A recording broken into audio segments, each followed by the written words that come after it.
السلام علیکم ورحمۃ اللہ وبرکاتہ۔ الحمدللہ وکفی وسلام علی عبادہ الذین اصطفی، اما بعد۔ ہلو ناظرین، آپ کیسے ہیں؟ امید ہے کہ آپ تمام حضرات خیر و عافیت سے ہوں گے۔ اللہ رب العزت آپ تمام حضرات کو خیر و عافیت سے رکھے اور قرآن کریم کو سیکھنے کی توفیق عطا فرمائے۔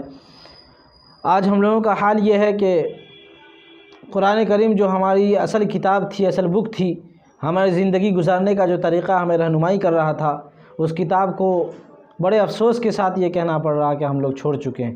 اس لیے ہر جگہ ہم رسوا ہو رہے ہیں، ہر جگہ ذلیل ہو رہے ہیں۔ ہمیں پتہ نہیں کہ آگے ہمیں کیا منصوبہ کرنا ہے، آگے ہمیں کس طرح زندگی گزارنی ہے۔ اسی لیے ہم لوگ آج سماجی زندگی ہو یا کوئی اور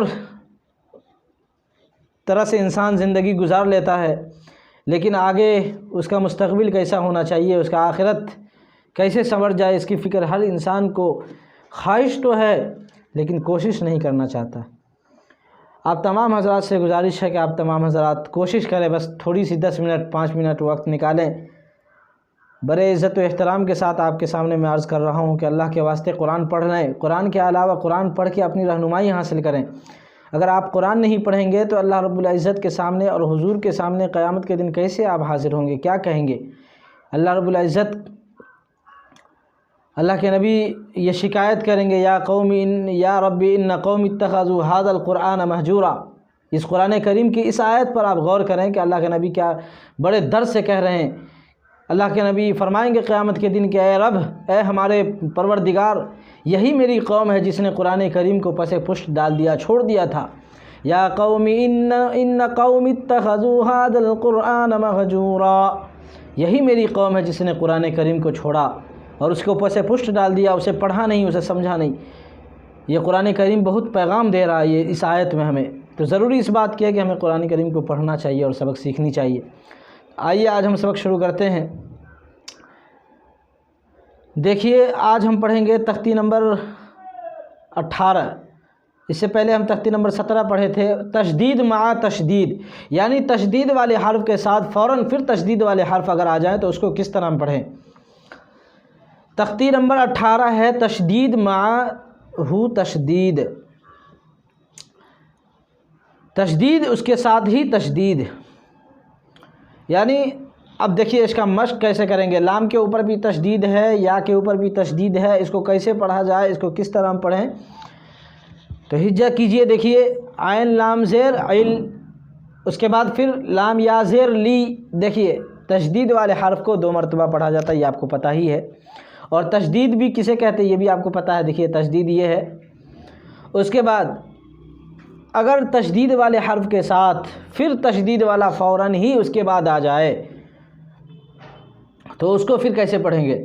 دیکھیے عین لام زیر عل، اس کے بعد پھر لام کو تنہا نہیں پڑھیں گے، پھر کہ لام کو پھر آگے ٹرانسفر کریں گے۔ دیکھیے لام یا زیر لی علی علی، یا واو پیش you Ali you Ali you لی یو۔ دیکھیے کس طرح جھٹکا دے رہا ہے، موٹا پڑھا جا رہا ہے۔ علی یو، نون زبر نہ، علی یو نہ، لو یو نہ۔ یوں نہ کیوں پڑھ رہے ہیں ہم، کھینچ کیوں رہے ہیں؟ آپ سے سوال کریں کہ یہاں پہ بتائیے کون سا قاعدہ، یہ آپ پڑھ چکے ہیں، یہ واو پہ یہاں پہ کون سا قاعدہ یہاں پہ آ رہا ہے؟ تو آپ کو اگر رول سے یاد ہوگا تو آپ کہیں گے یہاں پر واو مدہ ہوگا۔ کیوں؟ اس لیے کہ واو کے اوپر جزم ہے، واو ساکن ہے، اور واو ساکن سے پہلے پیش یہاں آیا ہے۔ واو ساکن سے پہلے پیش اگر آ جائے تو واو مدہ ہوتا ہے، اور واو مدہ کو تھوڑا کھینچ کے پڑھتے ہیں۔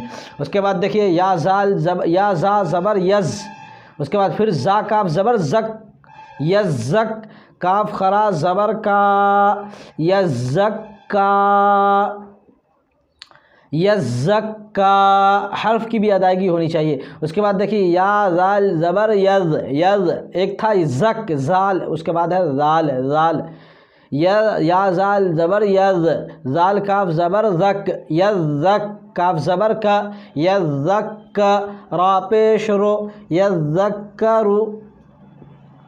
اس کے بعد میم زا پیش مز، زا میم زبر زم، مزم، میم زیر می، مزمی، لام پیش لو، مزملو، مزملو۔ اس کے بعد آگے دیکھیے میم دال پیش مد، میم دال پیش مد، دال سا زبر دس، مدس سا زیر سی، مدسی را پیش رو، مدثر مدثر۔ پڑھنے کا یہی انداز آپ اپنائیں، انشاءاللہ بہت خوبصورت انداز میں آپ قرآن کریم کو پڑھیں گے، اور سامنے والا سننے والا بھی کہے گا کہ ہاں قرآن کریم کو پڑھا جا رہا۔ قرآن کریم کو اگر آپ اچھے سے پڑھیں گے تو آپ کو بھی مزہ آئے گا، اگر اچھے سے نہیں پڑھیں گے اس کے حرف کی ادائیگی کے ساتھ، اس کے مخارج کے ساتھ، تو پھر مزہ بھی نہیں آئے گا، اور جو ہے پڑھنے میں دشواری بھی ہوگی، اندر سے وہ ذائقہ نہیں ملے گا، مٹھاس نہیں معلوم ہوگی۔ اس لیے قرآن کریم کو اس کے مخارج کے ساتھ، اس کے حرف کی ادائیگی کے ساتھ، اس کے جو طریقہ ہے اس کو لہجے کے ساتھ پڑھنے کا مزہ ہی الگ ہے۔ اس کے بعد دیکھیے عین لام زیر عل، لام یا زیر لی، علی، یا زیر ی، علی، نون زبر ن، علیین، علیین، یین۔ کیوں کھینچ رہے ہیں؟ اس لیے کہ یا ساکن ہے اور یا ساکن سے پہلے زیر ہے، یا ساکن ہے اور یا ساکن سے پہلے زیر آئے تو کیا پڑھیں گے؟ یا مدہ، اور یا مدہ کو تھوڑا کھینچ کے پڑھتے ہیں۔ یہ تمام آپ کو بھی پتہ ہے کیونکہ آپ ہمارے ساتھ شروع سے ہیں اور یہ قاعدہ آپ پڑھ چکے ہیں، اس لیے گزارش یہ ہے کہ تمام قاعدے کو ذہن میں رکھیں، بس تھوڑی سی محنت اس میں شرط ہے، کوئی چیز بغیر محنت کے حاصل نہیں ہوتی ہے۔ بار بار یہ بات ہر جگہ آپ سنتے ہیں، کہتے ہیں، خود بھی آپ کسی کو کہتے ہوں گے کہ محنت کرو، محنت کرنے کے بغیر کچھ بھی حاصل نہیں ہوتا۔ تو قرآن کریم بھی ہمیں تھوڑی سی محنت چاہیے قرآن کریم کو پڑھنے کے لیے، اس کو سمجھنے کے لیے۔ انشاءاللہ یہ سبق بھی آج ہم مکمل کر چکے ہیں۔ اب ہم یہیں پہ سبق ختم کرتے ہیں۔ امید کرتے ہیں کہ آپ تمام حضرات کو یہ سبق اچھی لگی ہوگی، اگر اچھی لگی ہے تو لائک کریں، کمنٹس کریں، شیئر کریں۔ انشاءاللہ پھر آئندہ دوسرے سبق کے ساتھ میں آپ کے سامنے حاضر ہوں گا۔ اب میں اجازت چاہتا ہوں۔ السلام علیکم ورحمۃ اللہ وبرکاتہ۔